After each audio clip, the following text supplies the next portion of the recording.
So I'm Renee Duncan, and I am a graduate of the Conservatorium of Music. Diana told me was actually my teacher, which is how I heard about this wonderful conference happening.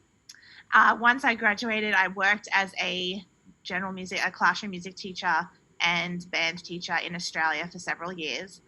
Then I moved to New York and got my master's and doctorate here in New York.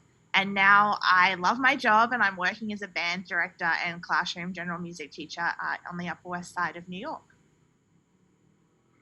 And I am Jen Rafferty. I am a music educator, went to school at Ithaca College in Central New York. I am a certified emotional intelligence practitioner, which is something new that actually happened during COVID. I am the founder of the Empowered Educator program, which is, again, something new that happened during COVID. I am a podcast host as well, and the author of A Place in the Staff, Finding Your Way as a Music Teacher. And I have to say, fun fact, that my last semester in college, I actually spent at Griffith University, and it is very possible that Renee and I were in the same space at the same time while I was serving coffee at Toscani's. So it was just a very strange coincidence. So I am just super excited to be here. It's a kind of a full circle moment for me. So as COVID-19 happened, we were thrust into a very uncomfortable situation where we were going through so many things personally and also professionally. And these changes that I think none of us were ready for and happened very much overnight, especially in New York City, it felt like it was a huge personal and identity crisis that just slammed out of nowhere, that really made us as teachers question not just our role and how that looked in terms of delivering content to student, but how we actually felt as people and how we identified now that we were no longer music teachers in front of students who could sing and play instruments. Yes, 100%. And actually, I'm just noticing the chat. If this resonates with you in any way, go ahead and drop something in the chat, because that's a really nice way that we can all kind of contribute to this conversation. So these challenges to our identity were completely unexpected. You know, when we were thrust into this situation of COVID, of isolation, of changing the way we delivered content, all of these other things were going on around us that were pretty confronting.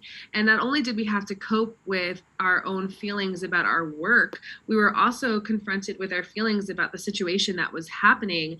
There was a lot of fear there, not just of, you know, how we were going to recreate the work that we've been doing, but constant fear of the unknown. And you know, we were continually trying to find ways to regain what we lost. And what I've discovered and what we've kind of discussed over the last couple of months in digging through this topic is that in an effort to regain what we've lost, we realized that there was no going back. We couldn't regain what we lost, and we had to reimagine what things would start to look like in the future. But there were a couple of steps that needed to happen in order to actually do that. And I feel like I hear that word reimagine a lot. I see it on Facebook groups. I hear about it when I go to conferences. I sit in my faculty meetings and everyone is telling me, let's reimagine our role.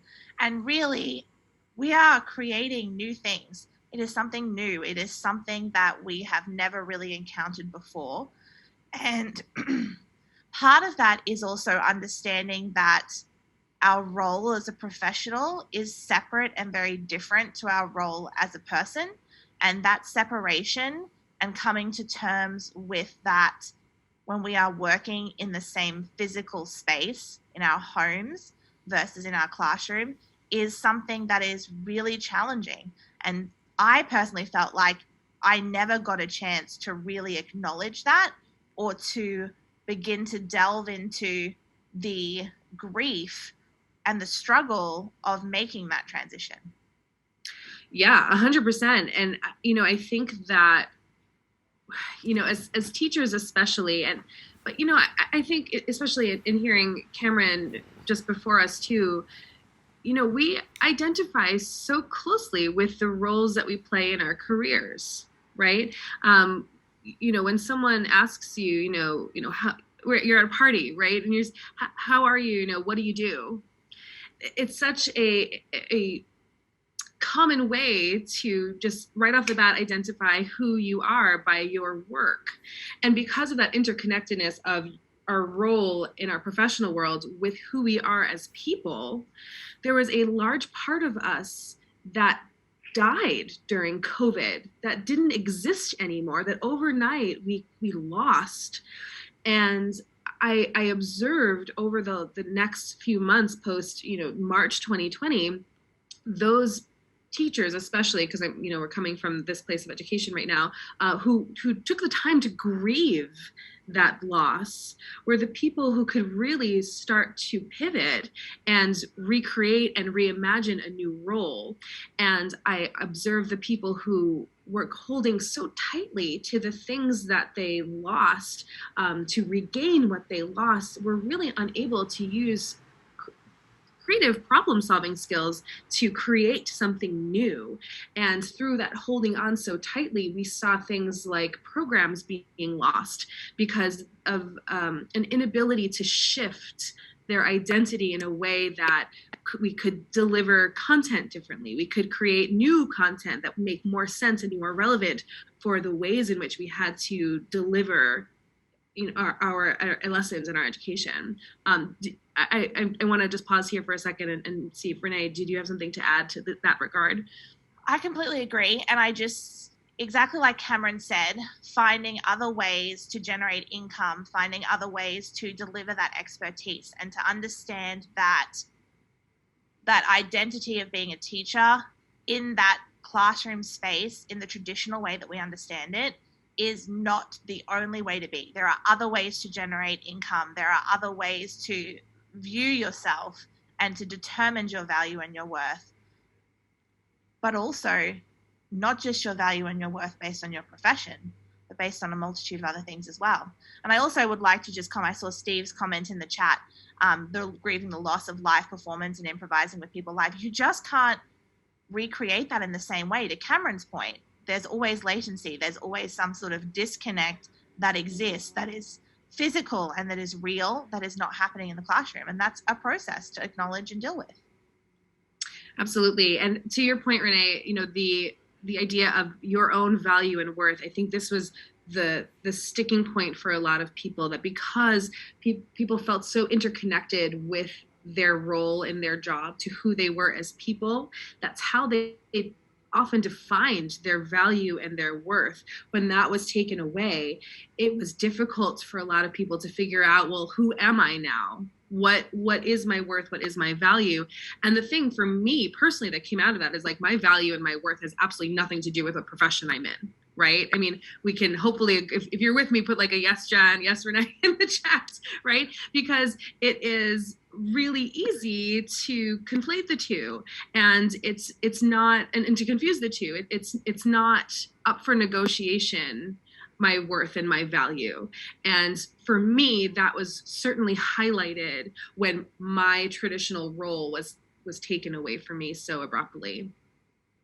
And it is extremely important to own the fact that I felt it took me a long time to own the fact that I had worth, and to be able to stand up and say, I have skills, I have expertise, I have experience, I am valuable, I am worthwhile. And even as a human being without any of those things, I have my own value, I have my own worth. Mm-hmm. And that was really the first step in being able to step back and say, okay, now let's move on and find something new, reshape what I think about my identity, which actually is where we're heading right now. Yes, absolutely. So we kind of took these ideas of, what these questions were, and throughout our conversations over the last few months, we discovered some themes. And some of these were questions that were just continuing to come up. So how do I define my identity? And this was apparent during least for me, my transition from being a public school music teacher to becoming an entrepreneur in the professional development world, where, I decided after COVID that teaching in the public school wasn't where I was going to make my impact, the most that I knew that I could make. And I transitioned from education to business, where my industry is education. But even being able to articulate that was a challenge for me, because when someone would say, "Hey, Jen, what do you do?" I've been a music teacher since I was 22 years old. I was a music teacher when I was 10 years old, teaching my stuffed animals how to sing when I was a kid. So all of a sudden, here I am, in my late 30s, overnight, not feeling that same connection to my work anymore. And then deciding that I wanted to do something new, that I could make different impact, that I could be fluid in my identity and my role. It took me a really long time to articulate that, let alone tell people in a way that made sense. I would fumble my words often, and I wouldn't be able to actually articulate what I did for work very easily.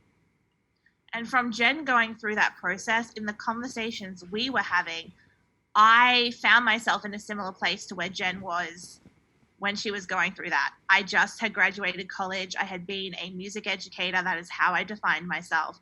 And I was stepping back and saying, maybe I want to explore opportunities outside of teaching in the classroom. What does that mean for me? How do I communicate that with colleagues who only teach music? And only teaching music is a wonderful way to be. But when you can get very stuck in that mindset that you can only be one thing and you must identify in one way, to step out of that and go, it's okay. And in fact, it's a wonderful thing to say, I'm this person as a human being, but I also do all of these other wonderful things that I'm enjoying. So really stepping, what does that mean? Yeah, absolutely. And yes, Barry, Steve Barry. It's 4:00 in the morning here. I apologize. Yeah, we contain multitudes. We do. And it's a beautiful thing, right? And this is something that I think Renee and I both kind of transitioned to and stepped into that and really leaned in. And so even now, I'm very careful with my language. When I ask people, what do you do? I don't say that anymore. I say, what do you do for work? And, when I'm asked that question, what do you do? I often restate that question and say, you mean, what do I do for work? Because what I do is much larger than what I can explain for what I do with work. So even understanding how language can be so powerful and influential in really what we're trying to communicate and how we identify. So just kind of moving forward quickly, because I know we're closely running out of time, but this led to creating actually new communities that we found, at least for the two of us, we could talk about just how we created this connection. Well, 1 minute left already. So really quickly, Renee. So essentially, we were all talking at a conference, and Jen came up with this wonderful idea to get a whole collection of people she knew and had met through different events together. So we now have this wonderful group of, I want to say about 20, 25 female business people, educators, entrepreneurs, people that do anything career-wise related to music. And through discussing with them and checking in with our work and hearing what other people have to say on our work, we've really been able to learn from people that have gone through these experiences before and kind of lift one another up in a very casual and rewarding kind of way. There was not a space we found for that before then. Yes, and these online communities that popped up all over the place really made the world accessible. I mean, here we are, at 4:00 in the morning in New York, sharing this lovely community with you in this beautiful way that I don't know that was so easily accessible before. And it's been this beautiful gift. I think that, if we really look for silver linings here, this global community that's literally at our fingertips has made the world more accessible, and these communities a place where we can continue to reshape and reimagine our identities through our conversations with people all over the world. And the fact that we have some wonderful questions popping up in the chat and are able to interact with you and hear what you guys have to say and ask us is just such a wonderful opportunity, especially for me being so far from home. It's been 2.5 years since I could get back. It's just really wonderful to hear from people. So this question is about some of the grief or unfinished projects and how might they relate to identity. Oh, that's a really big question and a really important one. Yeah, I mean, these projects are sometimes are passion projects, right? And there were a lot of them for me too. And I think that, when we take a second to zoom out, as Cameron said, I love that. I wrote that one down. That was zoom really out. We can think about what's important, what rings true with our values, what aligns with who we are, but more importantly, what aligns with who we want to be. And that question, I think, is the more important one because we're constantly moving forward. So that grief needs to be processed, I think is the best comment that I can make there, acknowledging grief. And for me, when it came to unfinished projects, which as a very organized, very methodical person just drives me bonkers, I had to come to terms with the fact that there would be projects that were unfinished, but I could also redefine what finished meant. And I could redefine what a fulfilling end of that project was given the circumstance. I just tried to unlock myself from this idea that finished in the sense of what I anticipated it would be would not be the same, and I could find satisfaction by kind of tweaking that. Steve, I think you had a question. I see the little yellow hand up there. Hey, loved it, ladies. Really, really beautiful. I was just going to say, just on the value and worth question, I was wondering, I mean, I'm sure you've covered this in some detail as well, but do you have any sort of strategies, or did you come up with any ways that really seem to resonate with in talking to students about that in say during lockdown? Because I often find students, practicing really intently and just being consumed by that practice, and then finding it very hard, obviously, then to differentiate musical self and non-musical self, perhaps. So would you have any advice immediately for sort of navigating those questions with students, or in a practical way? That's a huge question, Steve. Sorry, can you give me just a 2-minute answer? And I know really good one. Come on, it's time to go. So if that's okay with you, do you mind if you want to stick your email in the chat? And I'm happy to get back to you and actually give you some really concrete strategies that you can use for yourself and share with your students. And in that regard, if anyone wants or has a story to tell about their transition, Renee and I would love to hear from you, because we're kind of uncovering a lot of interesting themes here, and we'd love to conclude your stories. So go ahead and stick that in the chat. And if you would like to tell us your stories, speak to us a little bit more, if you scan the QR code that Jen so thoughtfully put on the screen, you'll find a little form where you can tell us a bit about yourself, send your emails through, and we would love to continue this conversation very much. Thank you so much for having us today. This was great. Renee, Jen, wonderful. Thank you so much. Wonderful energy and a heroic effort at, 4 a.m.? 4 a.m. 4 a.m. Yeah, very, very big love for the 4 a.m. And in terms of collecting the stories, how are they being used? Is this a research project, or is this part of the community building work you're doing? Yes. We're not sure, and that's kind of the thing. We don't know what we don't know. We just kind of want to see where the data leads us and where the stories lead us. And if an article makes sense, great. And if more community makes sense, great. And we're not sure yet. There's a lot to uncover here.